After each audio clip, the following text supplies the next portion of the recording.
प्यारे मित्रों का नमस्कार साथियों। 10 मिनट शो में स्वागत आप सभी का राजस्थान पर। देखिए यहाँ हम लोग जो बात करेंगे साथियों, राजस्थान के प्रमुख भी राजपूताना प्रदेश के जितने भी शासक हैं उनके सबके क्या उपनाम है, उपनाम किसने दिया है, उसका मतलब क्या है, कंप्लीट बात करेंगे। यानी प्रश्न एक है और प्रश्न में भी बहुत शानदार अंदाज प्रश्न पूछा गया है। एग्रीकल्चर सुपरवाइजर का पेपर रहा है 2012 का। प्रश्न भी अच्छा है और प्रश्न है राजाओं के उपनाम संबंधित। और साथियों यहाँ से पूरे कंप्लीट जितने भी राजा हैं उनको कंप्लीट आपको 5 मिनट में उपनाम आपको बता रहे हैं भाई तरीके से आप लोगों को कि किस तरीके से यहाँ आपका सवाल बनता है। टेलीग्राम को ज्वाइन करें राजस्थान वालों को, वहां से पीडीएफ प्राप्त करते रहे, मस्त रहे, आप पढ़ें, आगे बढ़े। मेरा जितना भी सहयोग बनेगा मैं आपके लिए करूंगा। प्लेलिस्ट अलग से बना दी गई 10 मिनट शो के नाम से, आप जाइए प्लेलिस्ट पर देखिए। चलिए जरा, सर्वहितकारणी सभा, सर्वहितकारणी सभा द्वारा राजस्थान का भागीरथ किसे कहा जाता है? राजस्थान का भागीरथ किसे कहा जाता है? कृषि पर्यवेक्षक परीक्षा 2012 का सवाल रहा है। देखिए सबसे इंपॉर्टेंट बात है कि ठीक है राजस्थान का भागीरथ हम महाराजा गंगा सिंह को कहते हैं, मालूम है हम लोगों को, लेकिन बेटा इंपॉर्टेंट आप लोगों ध्यान रखें, महाराजा गंगा सिंह। बेटा महाराजा गंगा सिंह सबसे पहले राजस्थान के बाहर के पानी को राजस्थान में लाए, ये गंग नहर लाए और इस कारण इनको राजस्थान का भागीरथ कहा जाता है। लेकिन ये भागीरथ किसने कहा है? तो आप लोग कह देंगे सर्वहितकारणी सभा। देखिए ये सर्वहितकारणी सभा है साथियों। और एक कभी आपसे पूछा जाए सर्वहितकारणी वाचनालय, दोनों में ध्यान रखना, सर्वहितकारणी वाचनालय, सर्वहितकारणी वाचनालय अलग है बेटा और सर्वहितकारणी वाचनालय है, ये ध्यान रखें आप लोग। ये सागरमल गोपा द्वारा, जो कि जैसलमेर के थे, सागरमल गोपा द्वारा स्थापित संस्था है। जैसलमेर के सागरमल गोपा द्वारा, किसके द्वारा बेटा? सागरमल गोपा द्वारा, सागरमल गोपा द्वारा ये संस्था स्थापित है, ध्यान रखें आप लोग। सागरमल गोपा जैसलमेर के वो थे साथियों। ये एक गीत गा रहा हूं, मैं तो आजादी का दीवाना हूं भाई, इनकी पुस्तक देखिए, मैं तो आजादी का दीवाना हूं, आजादी का दीवाना हूं, मैं तो आजादी का दीवाना हूं, जैसलमेर में गुंडा राज नहीं चलने दूंगा भाई। क्या कहा? जैसलमेर में गुंडा राज नहीं चलने दूंगा, जैसलमेर में, जैसलमेर में गुंडा राज नहीं चलने दूंगा, जैसलमेर में गुंडा राज नहीं चलने दूंगा, रघुनाथ सिंह का मुकदमा लड़ूंगा। क्या कहा? रघुनाथ सिंह, किसका बेटा? रघुनाथ सिंह का मुकदमा लड़ूंगा। तो रघुनाथ सिंह का मुकदमा, रघुनाथ सिंह का मुकदमा, जैसलमेर में गुंडाराज, आजादी का दीवाना, तीनों पुस्तक है वो सागरमल गोपा की हैं और वो ही सागरमल गोपा है जिन्हें साथियों जेल में जिंदा जलाया गया था। आगे देखिए बेटा, ये राय सिंह। देखिए राय सिंह की हम लोग बात करें, दो बात ध्यान सुनने। राय सिंह को हम लोग एक तो राजपूताना करण कहते हैं बेटा, राजपूताना का, देखो राजपूताना का करण है और इनका मुगल साम्राज्य के बढ़ाव में बहुत बड़ा योगदान रहा। आमेर के मान सिंह के बाद इनका दूसरा स्थान आता था, तो इन्हें मुगल साम्राज्य का स्तंभ भी कहा जाता है। कौन सा? मुगल साम्राज्य का, मुगल साम्राज्य का स्तंभ इन्हें कहा जाता है, मुगल साम्राज्य का स्तंभ इन्हें कहा जाता है, ये भी आप लोग ध्यान रखेंगे। देखिए बेटा यहां आप लोगों के राजपूताना का कर्ण है ना, राजपूताना कर्ण, अगर यहीं आप लोगों से सवाल पूछेगा, नहीं हमें तो ये बता दीजिए कि कल युग का कर्ण किसे कहते हैं? कलयुग का, ध्यान रखना, कलयुग का कर्ण। तो कलयुग का जो कर्ण कहेंगे ना, कलयुग का कर्ण, वो रावलूण कर्ण को कहेंगे, रावलूण कर्ण जो कि बीकानेर का शासक था। तो कलयुग कर्ण हो गया रावलूण कर्ण, ठीक है। अगर आप लोगों से आप पूछे मेवाड़ का कर्ण किसे कहेंगे, देखिए सवाल देखिए, मेवाड़ का कर्ण, तो मेवाड़ का कर्ण यानी भामाशाह यानी दानवीर, तो मेवाड़ का कर्ण या दानवीर जो कहा है वो भामाशाह को कहा है। और किसने कहा है? ध्यान रखें आप लोग, कर्नल जेम्स टोड द्वारा कहा गया। किसके द्वारा कहा गया? कर्नल जेम्स टोड के। तो मेवाड़ का दानवीर, कलयुग का कर्ण रावलूण कर्ण, मेवाड़ का कर्ण भामाशाह और राजपूताना कर्ण मुगल साम्राज्य का स्तंभ जो कहते हैं वो किसे कहते हैं? राय सिंह को। ठीक है बेटा, ये जो हमारे पास में कर्ण सिंह है, इस कर्ण सिंह को कहा जाता है जांगलदर बादशाह। क्या कहा जाता है बेटा?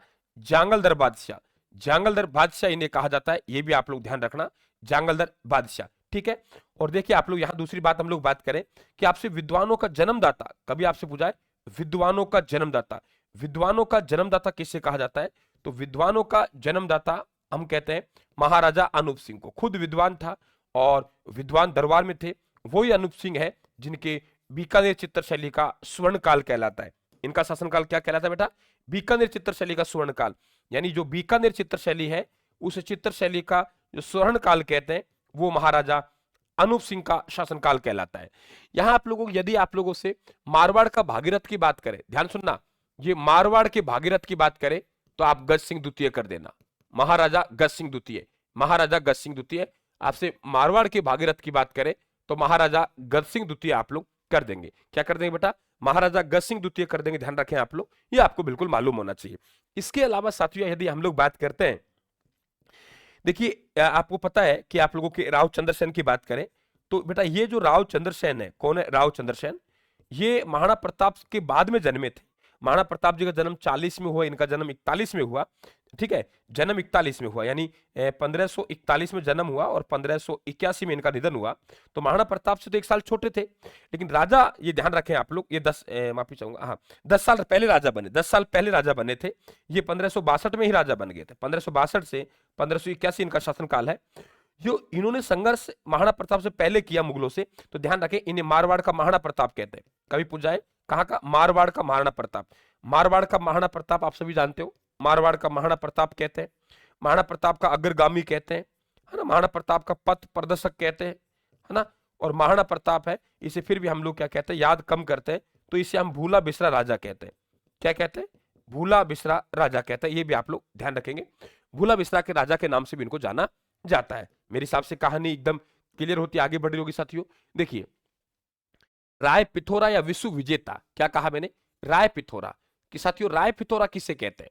राय पिथौरा या विश्व विजेता, राय पिथौरा या विश्व विजेता, या विश्व विजेता, राय पिथौरा या विश्व विजेता। ठीक है, विश्व विजेता। तो ध्यान रखें ये कहा जाता है पृथ्वीराज तृतीय को। किसको कहा जाता है? पृथ्वीराज तृतीय को।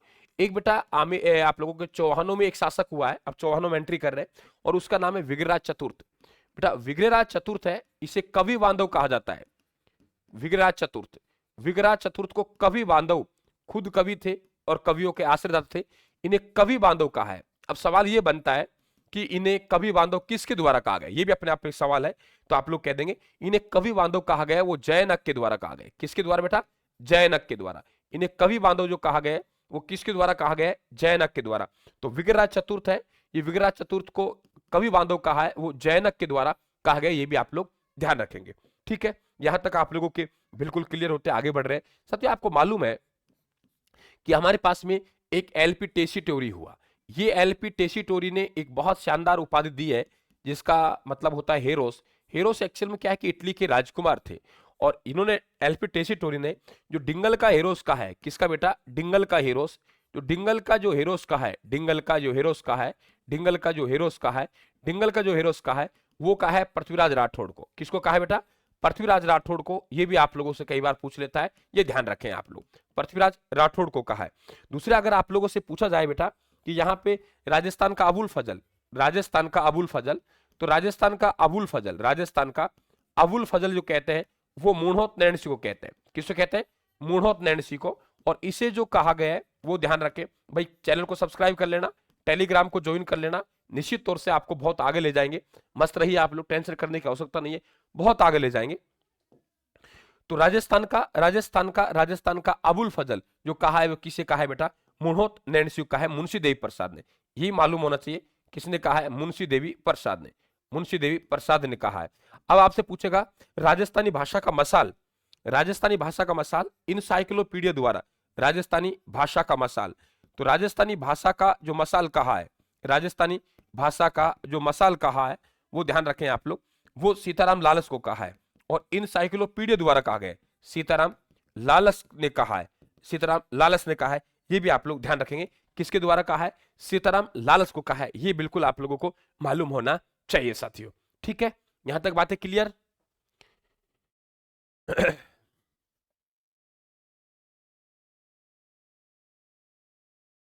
देखिए, अगर आपसे पूछे मारवाड़ के शासक से आप लोगों के विजय सिंह, मित्रों ये मारवाड़ का विजय सिंह था, और ये विजय सिंह, ये है विजय सिंह, विजय सिंह है। ये इन्हें जहांगीर का नमूना कहते हैं। क्यों कहते हैं बता रहा हूं, जहांगीर का नमूना कहते हैं। इनके एक पासवान थी, उसका नाम था गुलाब राय। ये गुलाब राय की बात मानता था, जिस प्रकार से नूरजहां की बात जहांगीर मानता था, इसी प्रकार से गुलाब राय की बात मानता था। तो गुलाब राय को मारवाड़ की नूरजहां कहते हैं, मारवाड़ की नूरजहां, मारवाड़ की नूरजहां। तो मारवाड़ की नूरजहां जो कहते हैं बेटा, मारवाड़ की नूरजहां कहते हैं, वो किसको कहते हैं? गुलाब राय को। मारवाड़ की नूरजहां कहते हैं, वो किसे कहते हैं? गुलाब राय को। मारवाड़ की नूरजहां कहते हैं, वो किसे कहते हैं? गुलाब राय से। क्लियर? मेरे हिसाब से एक एक बात आप लोगों को क्लियर होता है। साथियों आप लोगों से पूछे कि अस्मिता वाला राजा सभी जानते हैं आप लोग, जैसे आपसे बात करेगा मेवाड़ का विषम पितामह। मेवाड़ का विषम पितामह याद होगा, लाखा के पुत्र थे और उन्होंने आजीवन कुंवारे रहने की शपथ ली थी और उनका नाम क्या था? कुंवर चूड़ा। कुंवर चूड़ा। अगर आपसे पूछा जाए कि अस्मता वाला राजा, है ना, अस्मता वाला राजा, अस्मता वाला राजा, अस्मता वाला राजा कह दीजिए आप, 52 58 परगनों का शासक कह दीजिए, 52 युद्धों का विजेता कह दीजिए, वो आपके कौन आएगा? राव मालदेव। कौन आएगा बेटा? राव मालदेव। आपसे पूछेगा सैनिकों का भग्नावशेष, सैनिकों का भग्नावशेष, तो सैनिकों का भग्नावशेष, सैनिकों का भग्नावशेष किसे कहते हैं बेटा? महाराणा सांगाओ कहते हैं। अब आप बता दीजिए कहां दिक्कत है? 80 घाव आगे थे फिर भी युद्ध लड़ा।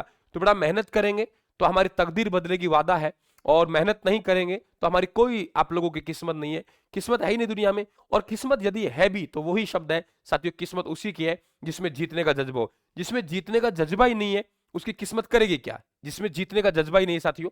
तो बने रहे आप राजस्थान के साथ, बढ़ते रहे आगे, इंपॉर्टेंट फैक्ट आपको देते रहेंगे। राम राम साहब, नमस्ते, थैंक यू।